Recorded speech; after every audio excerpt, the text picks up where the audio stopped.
Hello, welcome back to another video lecture. In this video, we will talk about Bertrand Russell, the value of philosophy. Remember that this is the second topic for week 2. The first topic was, what is philosophy? So, you're looking at the syllabus. Remember that as usual, the reading assignments are hyperlinked on the syllabus, so you may click right here on this link. It will take you to The Value of Philosophy by Bertrand Russell that I'm going to discuss in this video. So let me take I have some notes so I can talk about it.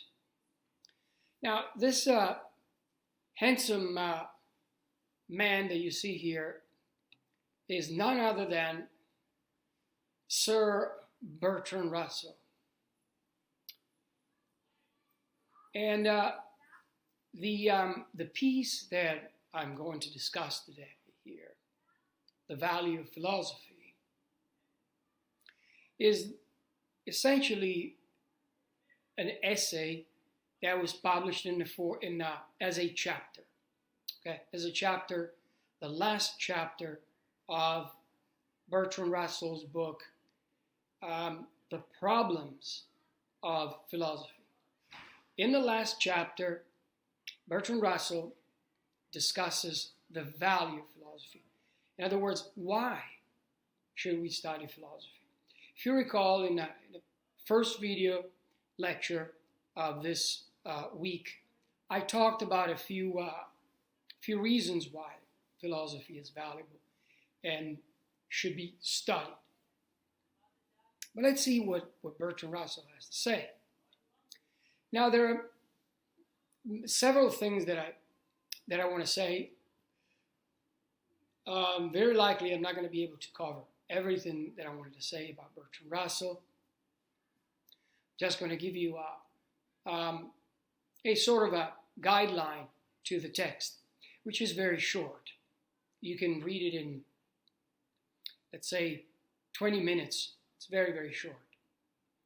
It is a short book, as a matter of fact. So it has short chapters. I think this might be one of the shortest chapters of the book.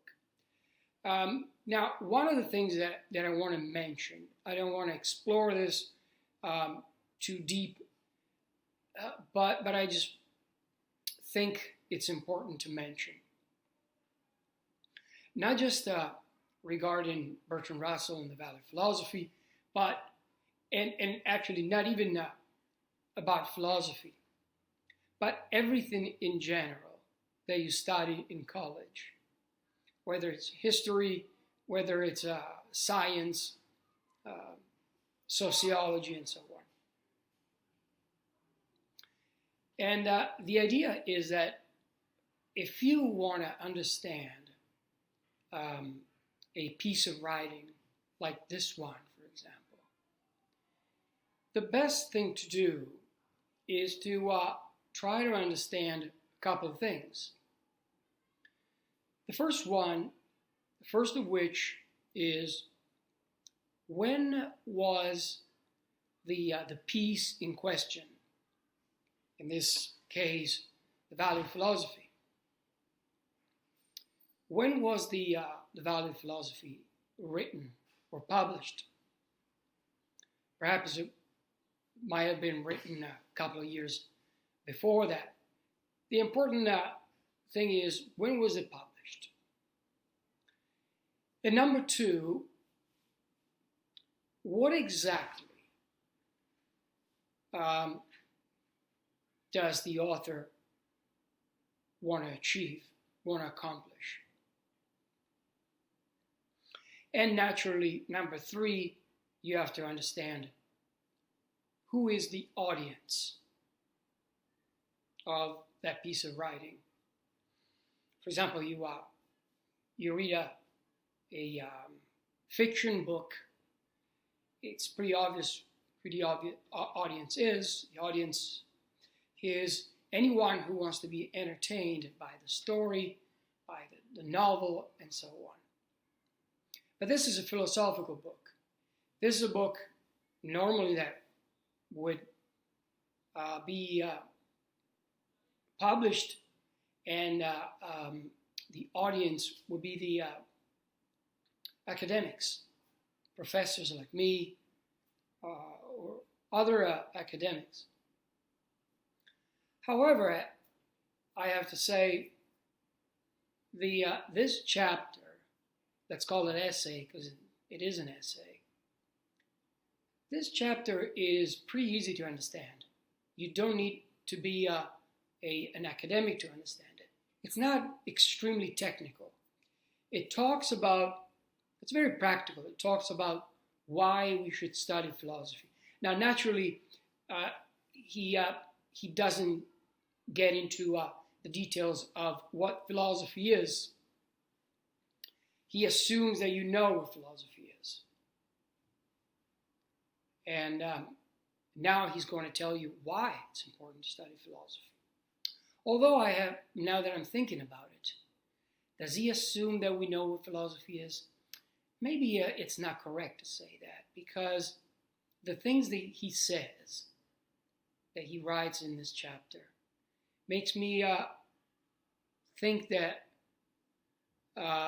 perhaps this message is addressed to people who maybe don't know exactly what philosophy is, or they think they know what it is, but in fact they do not. So now let's return to point one, which is very important. I want you to think about this, and perhaps you can write about it in our discussion now, in a weekly discussion. Why do you think the Bertrand Russell published this message, The Value of Philosophy, in 1912? When you think about it, I want you to think about the fact that if this book is a book of philosophy, in fact it is a book of philosophy, because the whole book, you didn't read the whole book. I did many times. And the book discusses, well, as the title implies, the problems of philosophy. So I would assume that you have to be either a philosopher or know quite a bit about philosophy in order to read this book, to be interested even in a book such as this one. And so somehow you are into philosophy already.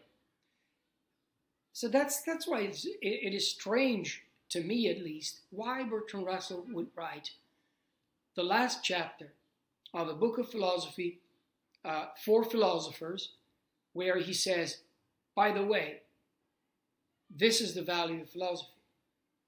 Chances are, if you are a student of philosophy or a philosophy major or a philosopher, you don't need a Bertrand Russell to tell you that philosophy is valuable, especially considering the fact that if you are a professional philosopher or you want to become one, you don't have to find a justification for doing what you're doing. Obviously, philosophy has a value to you. You don't need Bertrand Russell to tell you. So that's why what's curious to me about the book, because the book is very technical until it gets to the end, to this last chapter, chapter 10, I think, if I'm not mistaken, the value of philosophy. Why tell philosophers that philosophy has a value? They already know that. So what I was saying is that it's curious that he writes a book for a philosopher, and then the last chapter is not quite for philosophers, but it's for the general population, I would say. But perhaps I'm wrong. Perhaps Bertrand Russell's goal was to write a book about philosophy for the general population. Maybe in 1912, the general population in England was sophisticated enough to digest the whole book. That's a possibility. But let's return to point one, as I said before, namely, why 1912? What has 1912 got to do with the message of this essay? I want you to think about that. My own view, my personal view, is that he needed to write about the value of philosophy, and in fact, not just to the general population, but he needed to talk about this and remind his own kind, philosophers like himself, that philosophy has a value. But as I said, if you are a philosopher, you don't need to hear from Bertrand Russell. However, if you study history, the history of that time, if you think about it, 1912, what's in 1912? What's special about the 1900s? Well, a lot, okay, a lot.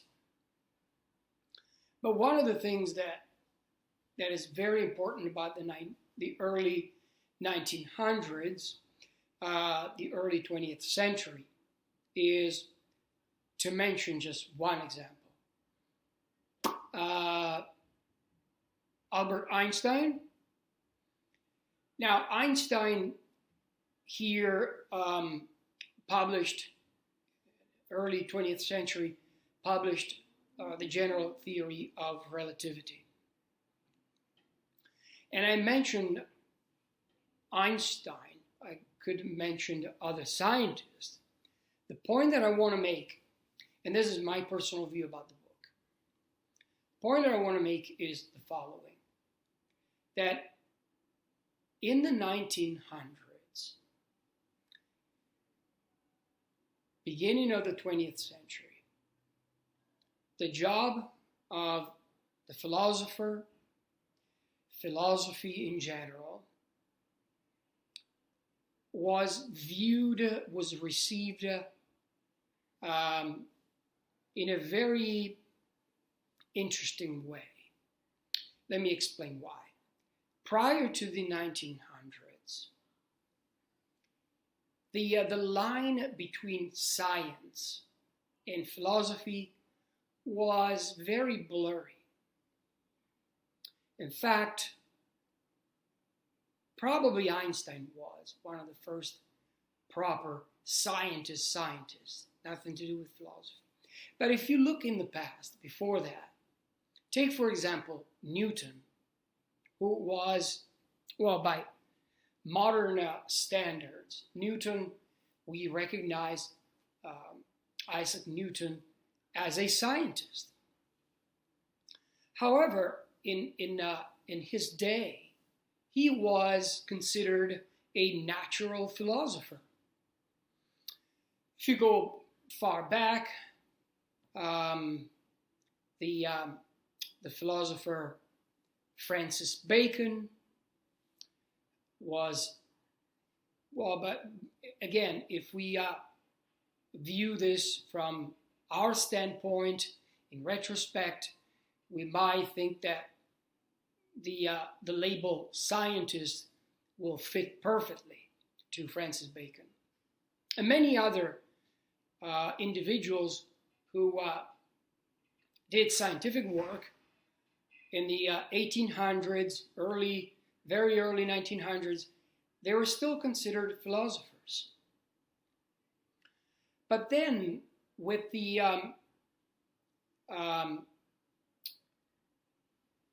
with scientific discoveries, like for example, Einstein relativity,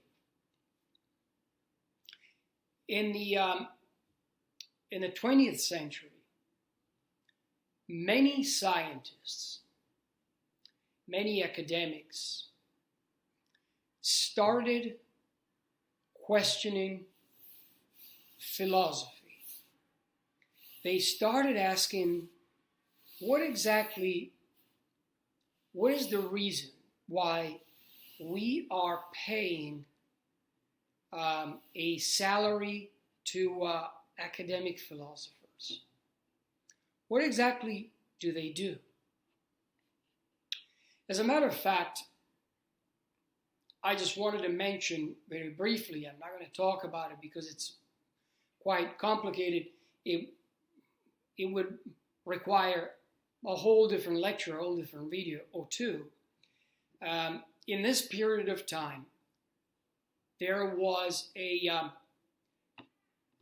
philosophical school, let's call it that, philosophical style. A group of philosophers that started a philosophy known as logical positivism. You can look it up, logical positivism. These philosophers were very fascinated by science and what science can do, modern science. They were very influenced by science to the point that they dismissed everything else that was not science. So in other words, they said the basic idea of logical positivism was the following. Tell me what you're talking about. I am talking about, say, love. Can you prove that love exists? Well, I can show you some behavior, right? I hold hands with my wife. I kiss my children, okay? But other than that, you can't really test love in a laboratory or anything like that. Even worse than this, think about religious people. Can you prove that there's a God? Well, not really. A lot of religious people would say God is not something that you can prove in a laboratory. You cannot show that God is there. You can point in that direction by indirect proof.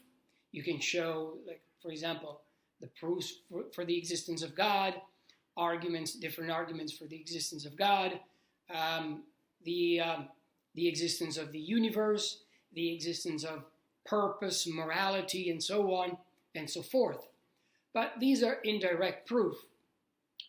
Logical positivists would say that all that talk about God, about love, about morality, right, wrong, good, bad, moral, immoral, might be important to a certain extent, might be important to you, for that matter, but is, how shall I put it? It's just nonsense. Okay, it's just nonsense because you cannot verify it. Can you verify that there's God? I mean, somehow you have to be able to produce some evidence that there is God, for example. Okay? So if you cannot provide any evidence of the existence of God or the existence of the mind, okay? Some philosophers, for example, say that the brain is not the mind. The brain is just an organ, but the mind does not reside in the brain. The mind is a separate thing. Once again, the logical positivists would say all that is fancy talk, the existence of God, the existence of the mind, and so on. The problem is you cannot verify it. So only things that can be verified, at least in principle, okay? At least in principle, you should be able to verify. Or you should point in a direction of some sort of verification. In other words, how can I verify? This is very similar to the notion, the scientific notion of falsification. In other words, scientists, not only do scientists give theories, okay, generate theories, but also for every theory they have to list ways in which that particular theory could be falsified. Let me give you an example. The theory of evolution by natural selection says that every living organism on this planet evolved from previous ancestors. Okay, so one point when you go back and back and back, okay, there are few ancestors that generated the trees, family trees of animals, all the species that you see today. So, for example, one of the first organisms might have been a sponge. From the sponge, you get other organisms. But actually, if we have to go back to the origins, the earliest organisms were unicellular organisms, right? And then they multiplied, they evolved. Those that survived the environment succeeded and reproduced. Then sponges, then fish, then lizards, and so on, all the way to human beings. So essentially, that's what the theory of evolution says, and more. Of course, I don't have time to explain it in this video. It will take a whole semester. Now, the reason why the theory of evolution, as an example, is a scientific theory is because evolutionary biologists say, I will give you a way of falsify the theory. Falsify means that under certain conditions, a theory could be falsified. In other words, let's say I have $10, a $10 bill in my pocket. Okay? Now, how can you falsify that I have a $10 bill in my pocket? Simply by sticking your hand in my pocket and pulling out the $10 bill, or feeling if I have $10 bill. If I don't, then you will have falsified that theory. Now, let's go back to the idea of God and the idea of the mind and so on. A logical positivist would say, I totally understand that you believe in God and God is real for you. However, tell me how I might be able to falsify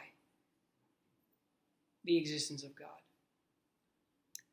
And there's no way to falsify it because you can't even verify it in the first place. You can't put your hand in the pocket. You can't feel it, touch it. There's no way to falsify it. Another example is, in philosophy that comes to mind, is the invisible gardener. Suppose that you come upon a garden, very well kept, and you ask your friend, what's the story with this garden? I don't see a gardener around here. Who's keeping this garden? Your friend says to you, well, there must be an invisible gardener. But how do we see this invisible garden? Well, it's invisible, you cannot see it. Okay? Can we touch it? No, you can't touch it. Because the gardener is not tangible. Okay, well then why don't we fence with wires? We put wires all around the garden, and we electrify it. You can't do that. That's not going to work. So nothing that you can say will help you detect the gardener. Well, then the idea is, but then it's not possible to falsify it. Then we might as well say that the gardener does not exist. Okay? It just doesn't exist. Because even if it does exist, you can't touch it, you can't see it, you can't feel it, you can't smell it. Then we might as well say there is no gardener in the first place. All right? And that's the kind of spirit of logical positivism. Very scientific. Okay? Can you prove it to me? No? Nonsense. All right? Only things that can be touched, that can be verified, that we can feel it, they exist. Otherwise, nonsense. So, returning to the idea,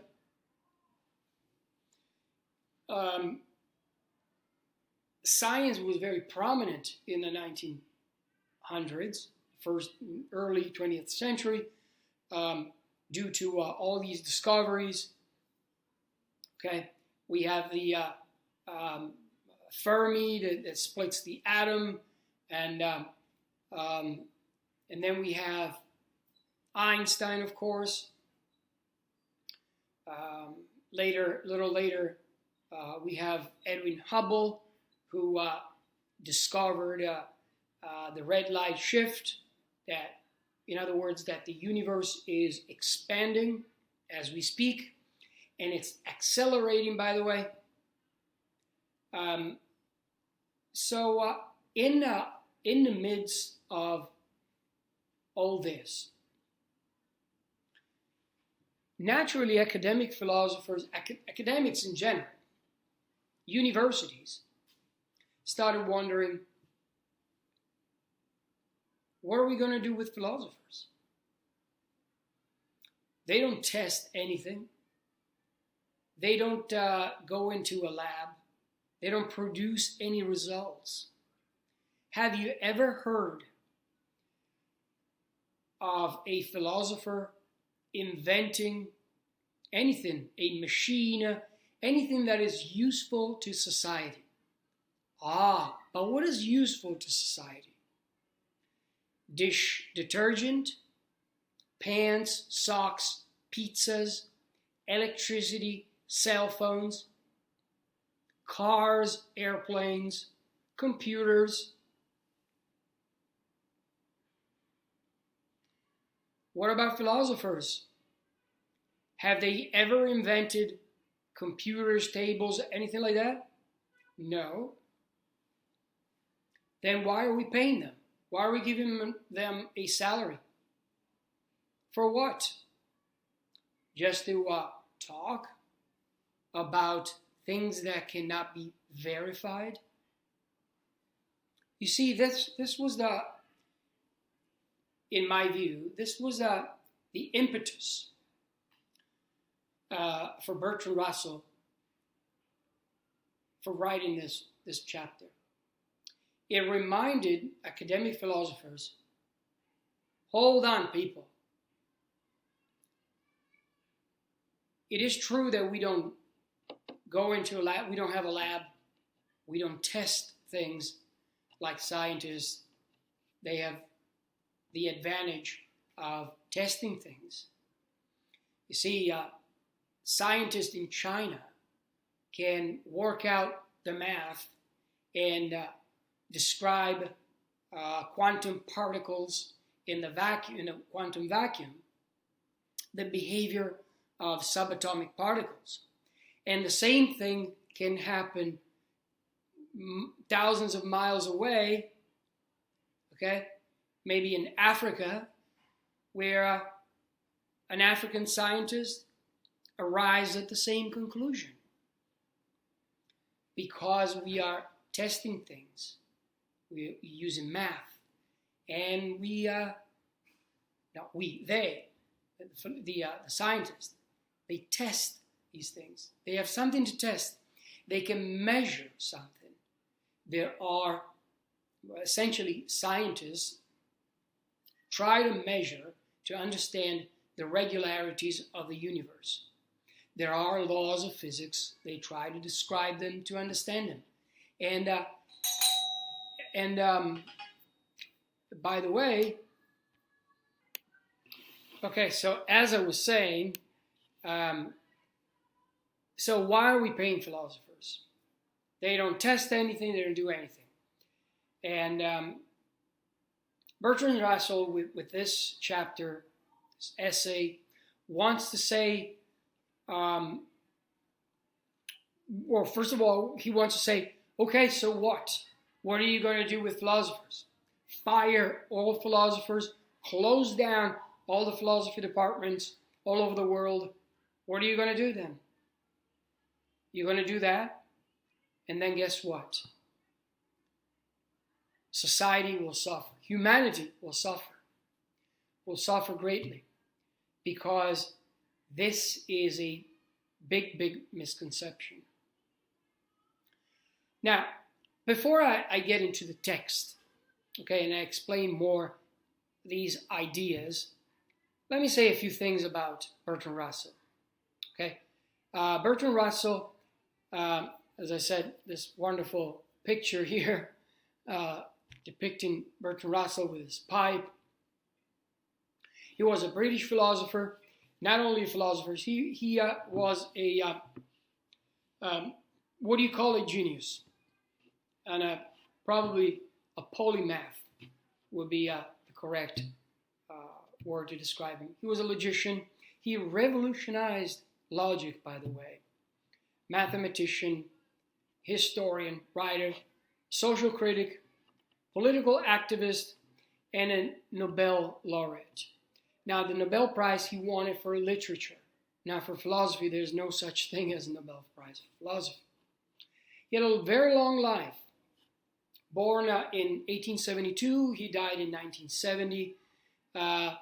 Think about that. In 1870s, the world was completely different from the 1970s. Let me read a few quotes, again, to get into the spirit of the book. The trouble with the world, Russell says, is that the stupid are cocksure and the intelligent are full of doubt. We will see this idea come up later when we talk about Socrates. Socrates was an ancient Greek philosopher. He was the wisest of all men, all people in the ancient world. Why? Because he discovered that wisdom is precisely knowing that you don't know anything, how little we know about the world. Very often, the confidence that we get from being modern people, and the confidence that scientists have as a result of scientific study leads people to think that they really know everything, that they're uncovering the truth of the world. But in reality, we know very little, according to Socrates and according to Russell as well. The whole problem with the world is that fools and fanatics are always so certain of themselves. Again, the same idea. But wiser people so full of doubts. Isn't it true? When you are very wise, you tend not to make judgments. That's a good thing. That's why wise people don't have prejudice. They don't discriminate against others because they're not sure about things. They know that there's a lot of mystery about the universe that we can't just explain by going into a lab and doing some experiment. The good life is one inspired by love and guided by knowledge. What a beautiful quote. Most people would sooner die than think. In fact, they do so. To conquer fear is the beginning of wisdom. Okay. Do not fear to be eccentric in opinion, because every opinion now accepted was once eccentric. Think about it. A lot of the things that we find normal today were eccentric not too long ago. And this is my favorite one. I will never die for my beliefs because I might be wrong. This is a beautiful quote. There is much pleasure to be gained from useless knowledge. I don't know if there's useless knowledge. Anyway, after these quotes, let's return to the text and let me try to explain few main points of the writing, what Russell is trying to accomplish here. Now, what is the value of philosophy according to Russell? So, as I said, you should consider this question with the state of science and knowledge in the 1900s, in the early 20th century. As I said, science was so prominent, was so right, that they forgot about the value of philosophy. They actually dismissed it. They brushed it off. They said, okay, philosophy belongs to the past. With Socrates, with Plato, sure, you can talk about love, you can talk about justice, you can talk about friendship, you can talk about God. But those things, guess what? They are important to some people. Don't tell me that love is not important to you. Sure it is. To some people, God, religion is very important. However, the problem is that we will never settle our differences. You say that God exists. I say that God doesn't exist. Who's right? You say that you're right. I say that I'm right. I say that you're wrong. You say that I'm wrong. Who's right? Who's wrong? We'll never know. Is there a way of settling our differences? Is there a way to do the math, calculating, experimenting? No, there's no way. On the other hand, what is the speed of light? Well, we can test it. On the other hand, what causes fever and make people die? For example, the coronavirus, okay? We can test it. We can look at under a microscope. We can see what it does. What is my blood type? We can guess it until the cow comes home, but we have a better way. Again, science. We can take the blood, put it under the microscope, look at it, and determine which blood type that is.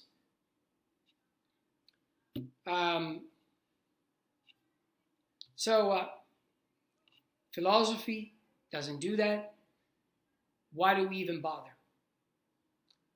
Why do we even bother? Science accomplished great inventions for humanity.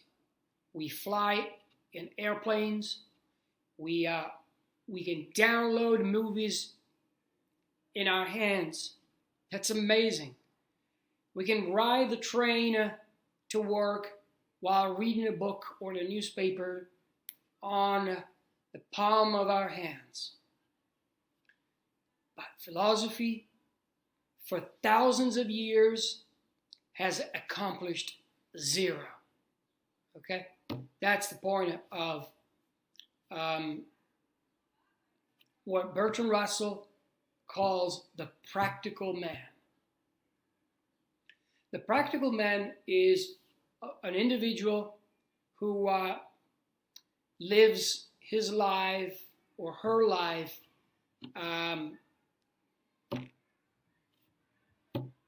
isolated from the greater picture of the world. And now, even I, as a philosopher, often have to live that kind of life.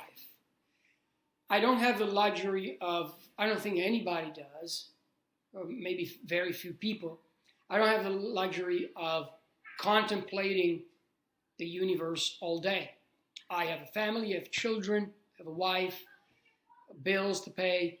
So we get caught into this grinding machine of the world and society, of job and pension, the coronavirus, and so on.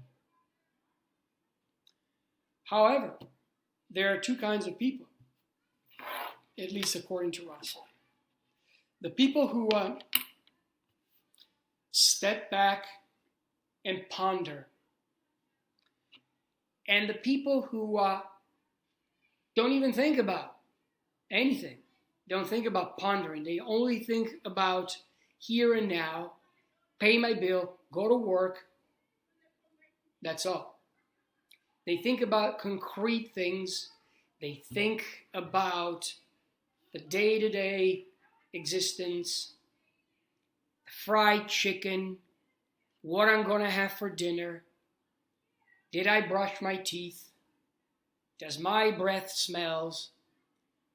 Should I be nice to my coworker?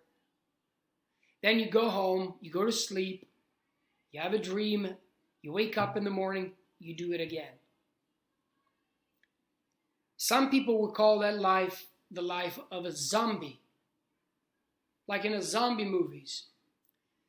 You see the zombies moving like human beings, but they have nothing here. They just move around. The other kind of individual is an individual who might be part of the system, but takes the time to step back and reflect upon his life and the life of others and the universe as a whole. Now,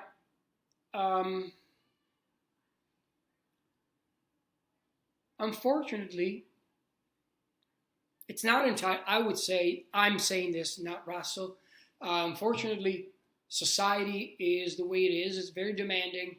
As I said, we have to pay bills. We have to do a lot of things that are boring. They are very base. They have nothing to do with intellectual contemplation, but we have to do them. And so we get caught into that machine. So it's not our fault.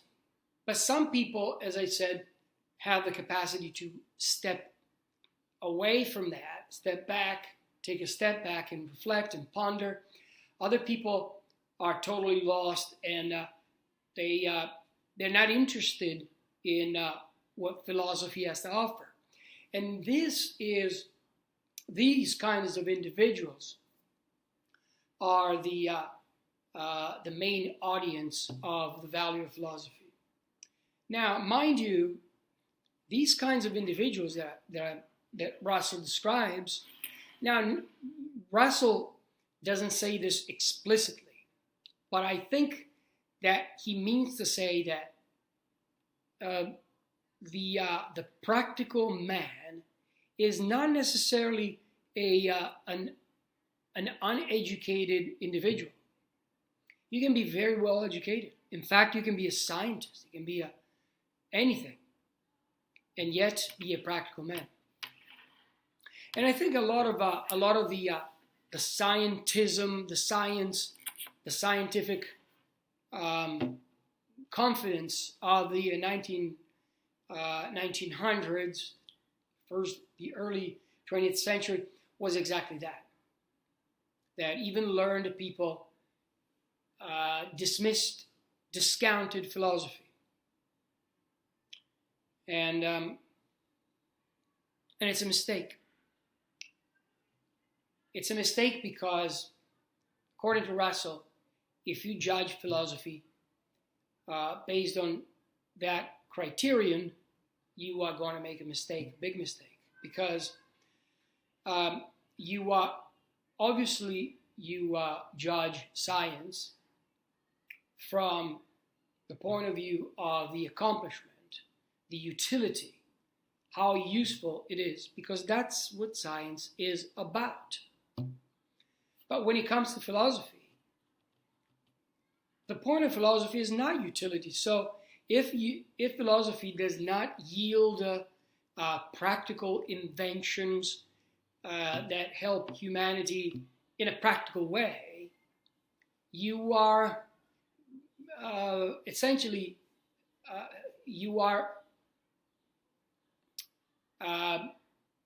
making accusations that do not apply.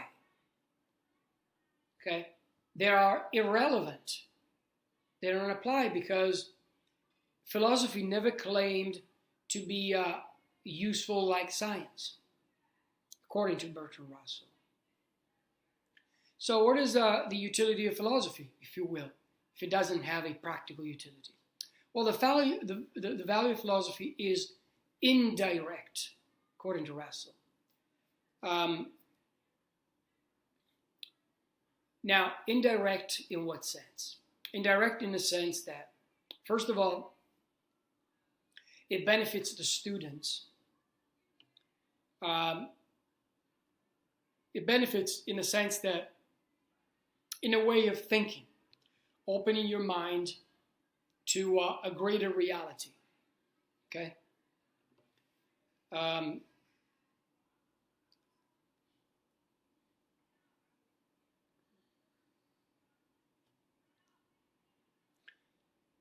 He also says philosophy aims at the knowledge that unifies the sciences. Now, I'm pausing here because every time I discuss the Russell's value of philosophy, I'm always thinking that I don't think is right. I'm sure Russell would agree with me. However, he didn't put it right in a book, because since philosophy unifies the sciences, well, unifying the sciences is a direct achievement. So it is wrong to say that philosophy doesn't yield any practical achievement like science, because without philosophy, there would be no science. All the sciences that you know, psychology, okay, geology, anthropology, biology, cosmology, all those sciences would not exist without philosophy. All philosophers were discussing, contemplating those ideas before they became scientific branches. Okay? When did they become science? When do they branch off and become science? Branch off from philosophy? Well, precisely when people started experimenting things. Okay, so before MRIs and all kinds of sophisticated machines to measure, to monitor the brain, and microscopes and so on. Philosophers had to rely on reasoning and argumentation in order to try to understand the human mind. So, but that is the prototype of a science. Then, when these inventions were made from a philosophical question, and it became a scientific question. So, psychology became a science, geology and so on, cosmology and so forth. Okay, but if that's the case, then Russell should have said, should not have said that the value of philosophy is indirect, because as far as I'm concerned, creating a body of science is a direct achievement that could not have been possible without philosophy. That's my own rant on Bertrand Russell. So, and he continues, in fact, ask a historian, he says, ask a mineralogist, a mathematician, what they do. And they can tell you straight away what they do with precision. But ask a philosopher. Oh, if you ask a philosopher, what exactly you do? And they will tell you a lot of stories. And if they are honest, Bertrand Russell says, if they are completely honest, these philosophers will say to you, they will confess that studying whatever they do never achieved any positive results. Because as I said earlier, how do you settle these questions? Questions of morality, questions of religion. You can't go to science. You can't run scientific experiments to determine the existence of God. You can't do that. And so you rely on philosophy. But philosophy doesn't have the experimental aspect to it. And so you will never get a definite answer. You will never have a definite answer. Okay?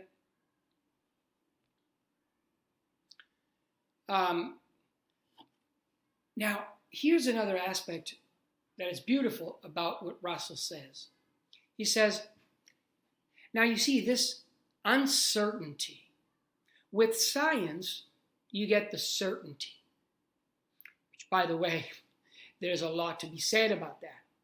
Because it's not exactly that way. Most people think that science gives you certainty. That's not the case, but I don't want to open that can of worm here. But let's, just for the sake of argument, let's say that according to Russell, science gives you the certainty. Philosophy gives you the uncertainty. Now, have you ever thought about this? Why do we celebrate certainty, but we don't celebrate uncertainty? I think we should, Russell says. Because guess what? The very fact that we are uncertain, it's precisely what increases, what contributes to our wisdom, to our knowledge.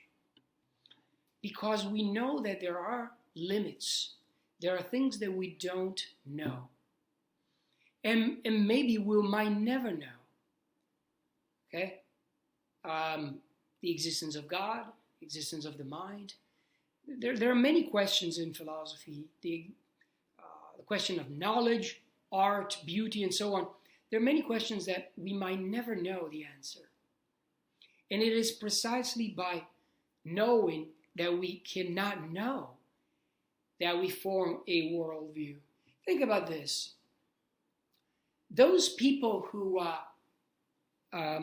discriminate against homosexuals, discriminate against people of color, you name it. Are they uncertain or are they certain? Oh, they are very certain. Now, they're wrong, but they are very certain. And this is the fear of living in a world that celebrates certainty, that celebrates science alone. Because science alone is not going to be able to establish a good society.